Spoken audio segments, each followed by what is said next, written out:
আসসালামু আলাইকুম। আমি গোল্ডেন ফুডসের পক্ষ থেকে আনোয়ার হোসেন আপনাদের সবাইকে স্বাগত জানাচ্ছি। যদিও ঠান্ডা লেগে গেছে, কথা বলতে পারছি না, হালকা হালকা শোনা যাচ্ছে।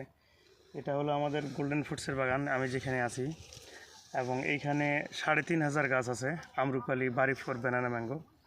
এবং গোল্ডেন ফুডসের যারা গ্রাহক তাদেরকে কিন্তু আমরা আমাদের নিজস্ব বাগান থেকে আম পাঠিয়ে থাকি।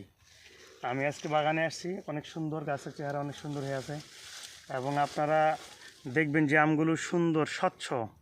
সেই বাগানগুলো কিন্তু পরিচর্যা করা হয় বিশেষ করে আগাছানাশক এবং কীট পতঙ্গ যেন না থাকে, এবং গাছগুলো যেন ভালো থাকে, গাছের স্ট্রেংথ যেন ভালো থাকে, গাছের শক্তি যেন ভালো থাকে, এবং কোনো ধরনের মাকড় যেন অবস্থান না করতে পারে, এবং পর্যাপ্ত আলো বাতাস যেন বাগানে প্রবেশ করে।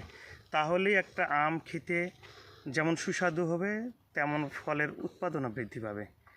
আর যারা বাগান করেন তারা অবশ্যই জানেন, সব সময় 15 দিন বা 20 দিন পর পর আপনাকে আগাছানাশক এবং বিভিন্ন প্রকারের কীটপতঙ্গ মারার জন্য সাইফারমেথিন, ল্যামডা সাইফারমেথিন, ইমিডাক্লোপিড, সাথে হলো যে থিওভিট বা কুমুলাস, এগুলো প্রয়োগ করবেন। এবং সামনে সিজন চলে আসতেছে, আপনারা যারা গোল্ডেন ফ্রুটসের গ্রাহক তারা দোয়া করবেন যেন আমগুলো ভালো হয়, উৎপাদন যেন ভালো হয়, এবং আপনাদেরকে যেন সর্বোচ্চ সেবাটা আমরা দিতে পারি। এই বলে সবাইকে ধন্যবাদ জানাচ্ছি। আসসালামু আলাইকুম।